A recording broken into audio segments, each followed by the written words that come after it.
then I thought maybe we talked. Welcome to Misunderstood. In this episode, you're joining us in after our first kind of error with the episode where we had some poor connection using our Wi-Fi connection. We switched over to Are you still with us, cable. So Cathy Meckley and Keith Johnson are part of this episode. Cathy joined us virtually, and we had a little trouble with her dropping in and out. This is an absolutely wonderful episode, and we got to go in and really talk about some of the in-depth issues when it came to how we see books, how we see information available to our young people, and what we expect out of the protest that we've put forward. So the first half you're going to listen to is Cathy Meckley rejoining us and kind of restating exactly what was happening, Keith Johnson kicking back in, and then unfortunately as the conversation gets really good at the end, and enjoy. But even though it was knocked offline, we were able to recover, and there'll be a part 2 following that picks up on the pieces we were missing. Okay. Be sure to stay tuned. All right, how you feeling now? Okay, and you're clear. Before you were kind of distorted. You're even clear this time. We've got to fight for a stronger internet here. I'm in a basement. Are you in a basement? We're at the public library.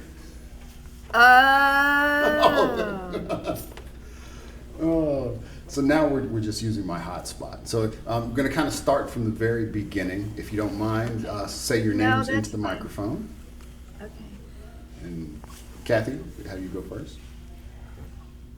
I'm Cathy Meckley. I'm Keith Johnson. And this is Misunderstood. Today's episode, we're going to be looking into some of the folks who've come to Franklin County and have come to Franklin County Public Schools and spoken about the books that are offered to our students. So this is, again, one of these episodes that I'm really excited about because it's an opportunity for me to talk with folks that I see as having a difference in ideas, but not a difference in the desire for outcome for students. So I think this is exactly what the Misunderstood podcast is about, and I'd like to start, Ms. Meckley, with a description of what brought you to those school board meetings. Thank you, Darnell. I appreciate being able to speak on your program and find common ground in what we're both striving to do.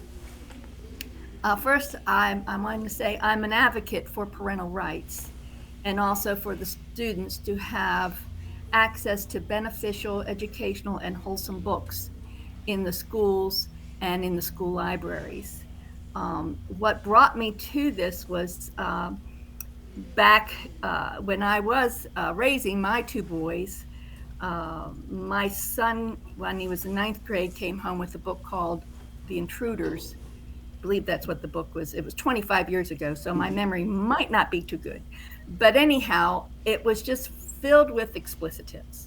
And I couldn't understand how a high school 9th grade teacher would be okay with giving students, girls and boys, a book like that to read. So I went and addressed it with the teacher and spoke to them, and they didn't have, first of all, they never notified us, and there wasn't any parental consent form, and there wasn't any list to be able to pick another book from.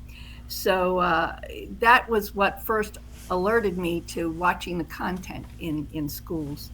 And of course, my granddaughters had gone through high school during the whole school COVID lockdown and everything that was going on with that, and they suffered in going through that problem. But I became aware of when I started going on the high school website in their library books, and just became aware of the volume of books that were in the libraries that just were not age appropriate books for juveniles to be reading. So that's what kind of was the impetus to get me on this. And I started speaking to the school board in July of 2022. So it's been 2 years. Yep. All right. Thank you. And Mr. Jordan? Johnson, I just spoke with Mr. Jordan. I apologize. That's all right. The reason, again, I want to repeat what Cathy said, and appreciating you taking the opportunity to have these conversations. I'm hoping people will be more interested in this and realize the impact these books have on our children. My history's a little different than Cathy's. I had a law enforcement experience where part of that was I was a youth crimes investigator. And in that role, I had the opportunity to investigate child sex crimes, particularly with pedophiles, grown men and believing they have the right to have sex with our young boys and girls. And in that process, I had several confess to me. And when they confess their crimes, because they know it's wrong, they're willing to tell you everything. If you keep talking to them, they tell you how they go about it, why they have certain preferences for certain kinds of victims, how they treat the victims so the victims don't tell their parents. So I've seen the suspect side, and many of these suspects had been victims themselves when they were young. And they described those kinds of things that occurred to them and how that's had such a major influence on the decisions they make as adults.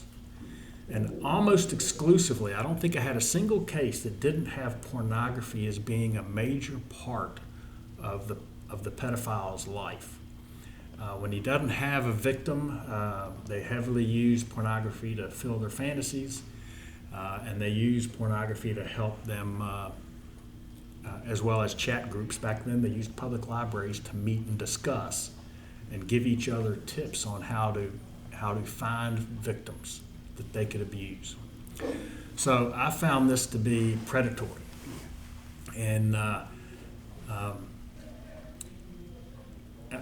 so I learned about talk publicly about schools having these kind of books, and I was kind of shocked, but I really didn't think, no, it can't be that bad. And it wasn't until I saw on cable TV a news show where Senator Kennedy from Louisiana was reading into the record excerpts from one of these really nasty books. And I was shocked. Here it is, broadcast on cable TV, and he is reading, and Mr. Kennedy from Louisiana, I perceive to be a very dignified gentleman. He has a very professional manner and quips, verbal quips and things that make him very professional, in my opinion. And to have him actually saying these things and reading from these books, this very vulgar stuff, seemed very undignified for this gentleman. But I realized he felt he had to. He had to get it on the record that this was, and I was shocked. My jaw was on the floor the whole time he's reading this stuff. And I just couldn't believe our public schools would have this kind of thing. Because 20 years ago, we had shared values, and there's no way it would have been in the school. When I went to school, and probably when you went to school, these things were not available. And so that's what gave me more of an interest. And with that, I went through a local group in which I met Cathy. And she had been doing this work for about a year, making presentations to the Franklin County School Board, providing them a whole lot of information, psychology reports, presentations about what's best for children, and all the professional information. And so I started doing the same thing and making presentations, trying to convince them that we shouldn't have this stuff in the school. And obviously they ignored us, so I challenged 15 books based on their policy. And that was last fall. I think it was October that I challenged those books. And immediately everything got off rails. They started attacking me, called me names, claimed a whole bunch of unprofessional things. It looked just like the national politics when the Republicans and Democrats are fighting each other. They're only using the most extreme language against the people they disagree with. And that's what the school board was doing with me. And I just was shocked that we would actually have that in our local community. So that's how I came to this. And that's what's led me, because of my history and seeing the victims and the suspects up close and personal in a way that most people don't. And this is back in a time when parents they had an uncle that would do something like this or would abuse somebody in the family, the family would be quiet about it. They didn't want people to know. So it was very difficult to do those investigations. Now there's more information about it now. There's a law that requires you can go in state police website and put in your zip code and find out where someone's been convicted of these types of crimes, where they live, and where they may be working to find out where they are in relation to where you live. So these tools are available now that's been required by law so that we can actually know the person next door to you might have done something like this. So sometimes it's not always maintained as well as it could be. There is an issue of resources for that. But I think all of us as members of the community want what's best for our kids. And Right. there never was a discussion. The school never asked permission to do this. That we never had a discussion for why would we be bringing these books into our school. It just started happening. And we didn't know it until COVID, or at least most of us didn't know it until COVID, when parents were seeing these books coming home or accessing it through the website. So we've been working hard and talking to the school board, and we haven't gotten very far. So I'm hoping that today we can share some information and create some resources for people. I've had parents approach me wanting to know, like, I've got 3 kids. I can't afford $7,000 a year for private school for each child. Well, there are some other options, and I'm hoping you'll allow me to give parents what some of those options might be during our presentation today. Yes, and I, as an advocate of public schools, I'll probably push back a little against those options. We all want better schools, and I think Yes. that's what's behind this. Yes, I think so. I think one of the differences is vulgarity. I can understand finding a level in that, but I can't imagine classifying any of these books as pornography. The definition of pornography and what happens in these books doesn't seem to match for me. And so then that becomes Well, the first place that I don't see the... Yeah. Go ahead, I think it was a June meeting that I read 2 different definitions of pornography that I got here out of collegiate dictionaries that I have here at my house. And I think that's a key point that you bring up, Darnell, is the definition of pornography, because it has to do with sexual arousal. Mhm. That's the intent of it. Yes. So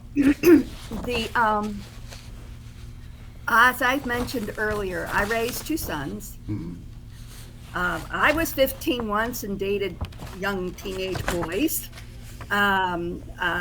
Married for 43 years, so I have my husband. Been around And men it enough. doesn't take much. My point is, it doesn't take much for a young boy to get aroused. Yes.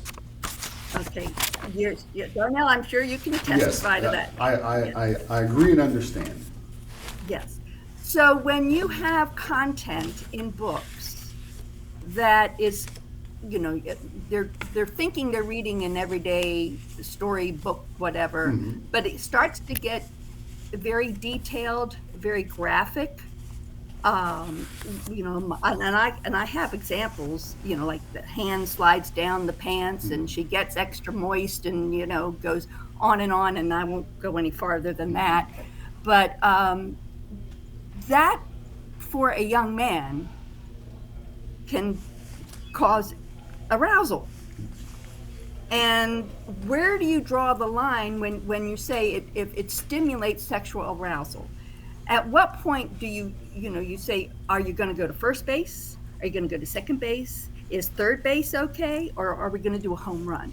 It's kind of, if you want to do it in baseball terms like that. Where's the cutoff point for just how explicit they're going to allow the content in these books get before they actually will call it pornography? Okay. So that's one way that I look at it when it talks about pornography, is the sexual arousal of a person. And that's why you look at certain magazines, that's why you look at certain videos, that's why you look at certain television programs, or ads in magazines, that sort of thing. All right, would you like to add to that? I think I have a point of view on it, so. Go ahead. Well, for me, reading the book, the intent of the passage would be what would change it to pornography or not. And so in a lot of these books, even if it's a graphic description, often the person engaged in it is engaged in it for something that is negative, engaged in a way that is going to be life-altering, in a way that is uncomfortable or unflattering or something to be avoided as a character. And so I think in literature, the idea that something that arouses you can also be detrimental to who you go on to be is a safer place to experience that than in real life. And if the intent of the passage is to lay that out, not for you to become aroused, but for you to understand that a human, arousal, as easy as it is for men to get into, can lead to negative circumstances, books are a safe place to have that reckoning.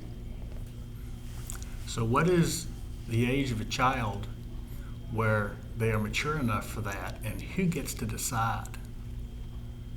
Right now, the government is deciding by providing this material at the school.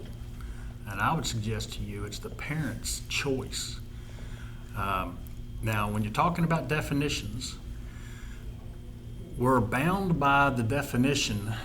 We can talk about a lot of different definitions, but we're bound by what the law says. And if you look at 18.2-390, one of the definitions that we find in law is Section 6, where it talks about harmful to juvenile means that quality of any description or representation in whatever form of nudity, sexual conduct, sexual excitement, or sadomasochistic abuse, when it is predominantly appeals to the prurient, shameful, or morbid interest of juveniles, is patently offensive to prevailing standards in the adult community as a whole with respect to what is suitable material for juveniles, and when taken as a whole, lacking serious literary, artistic, political, or scientific value for juveniles. So that's the framework, and there's like 3 different sections in there. And clearly the stuff I have read, when we look at and this is something the school has refused to do, is take the value of the community as a whole as part of making this determination. They have, other than having maybe 1 or 2 individuals like you participate in reading some books, they have completely eliminated the Franklin County community in these decisions. So I'm only aware of one study in Virginia that actually addresses the parents' choice on whether these materials should be in our schools. And that was done in Spotsylvania County. It was in an article in the Roanoke Times last year, where they surveyed all the parents that had children in Spotsylvania County schools. And they asked the question, do you want your children to have access to sexually explicit material while they're at school? And 70% of the parents said no. So we're in a rural community here in Franklin County. I think it was very likely that a large majority of Franklin County parents would want to have control over that and would also disagree with having these materials in the school. But the school hasn't done any kind of survey. They're starting to do one now. I'm not sure we'll be able to trust it. We'll just have to see what the results are. It depends on how they create it.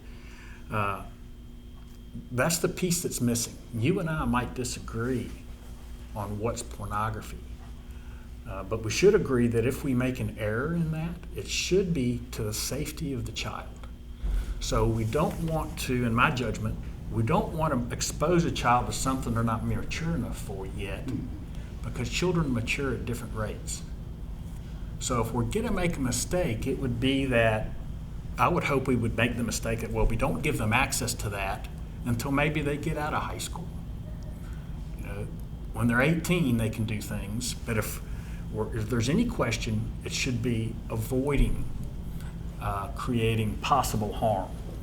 And recognize, too, there is no negative impact for removing books from K through 12 schools that are lewd, lascivious, sexually explicit, or pornographic.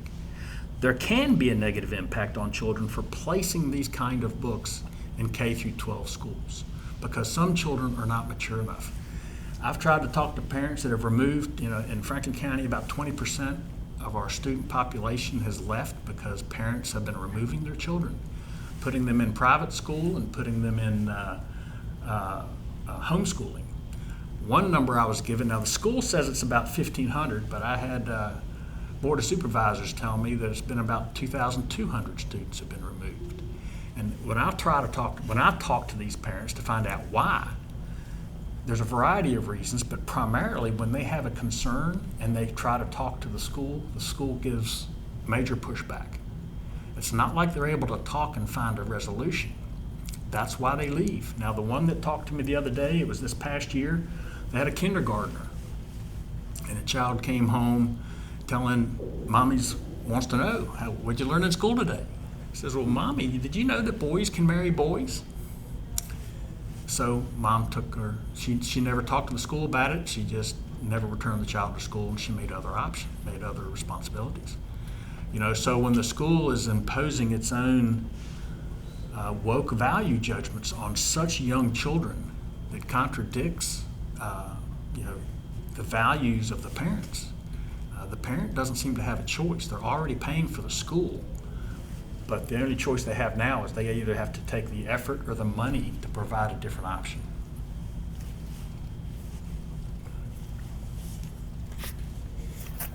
Which, I'd like to know how you'd like to be involved. So you say that the government is making this choice. How would you like to have your voice involved in the discovery of whether or not a book is classified as pornographic or worthy of artistic retention? Cathy and I have both made proposals to the school board for two primary objectives. We've learned that most of these pornographic books are coming from the American Library Association. Miss Emily Drabinski is the president of that association. She identifies herself as a Marxist lesbian. And she's insisting, she is the one that's responsible for sending these books to our schools. And there are other organizations that our school can get books from. So one of our recommendations is to just stop using the American Library Association. There are other organizations, World Library Association, and there's others that will provide books without distributing pornography. They've already made the assessments on books for what's appropriate that matches what I would say are Franklin County values. The Chicago, Ms. Drabinski is from Chicago, and they're forcing Chicago values on us in Franklin County by doing what they're doing. So our other recommendation, Cathy and I both recommend that we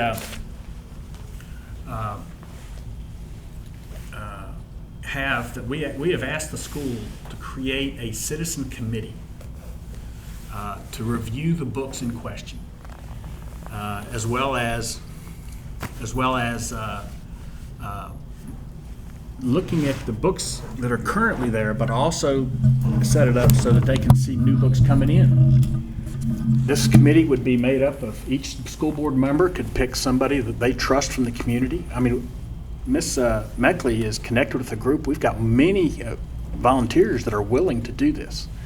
But just to make it a representation of Franklin County, each school board member could bring their own value to that. We're in the middle of having somebody else join us. I'm sorry. Thank you for adding that audio. And no sooner had he added that audio than I bumped us all offline. So we're going to close out this half of the episode. I did announce to them that I'd lost a bit in this section, and there's some pretty good conversation that goes on. My brother comes in and asks about, stopping the kids from having their cell phones and at the same time trying to prevent books. And the answer there was pretty good. It was about that, we can kind of focus on more than one thing, and that because the kids have access to cell phones doesn't mean we should have access to what they deemed as pornographic books. And the next thing I do is I kind of request to hear what some of these descriptions of pornographic books come from. So when we come back in, we're going to hear Keith Johnson describing some of the texts that he's gotten or collected throughout this time. And I got to say, this was a request. It's not something that he just, popped out of nowhere, and he's going to follow in with that request. The second half is also absolutely excellent. Make sure you join us back for Misunderstood. Didn't know what he was saying, but it kept on spilling. His words just the same. His mind seemed scrambled like a burned out candle with half the wick missing and a nothing for flame. Give me a savior that takes me away. Give me a blanket and a space for my head. When time descends like an old stage curtain on the back of my eyelids, I'll be in a place instead.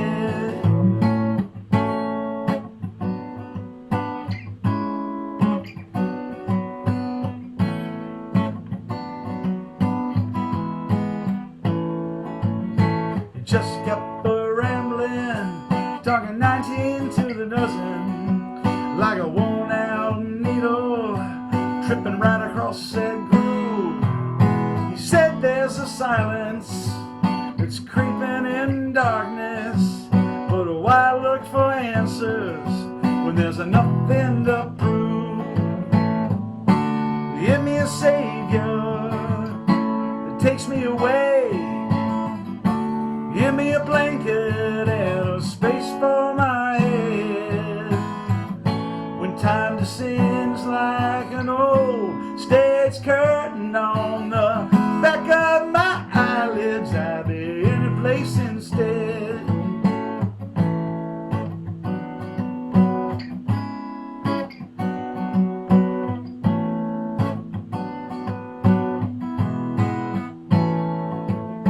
If time were elastic, would we dare ask it to hold on to something for it melts down like ice?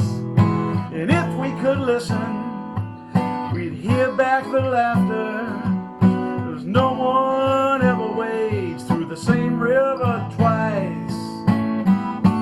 Give me a savior that takes me away. Give me a blanket and a space for my head. When time descends like an old stage curtain on the back of my eyelids, I'll be in a place instead. When time descends like an old stage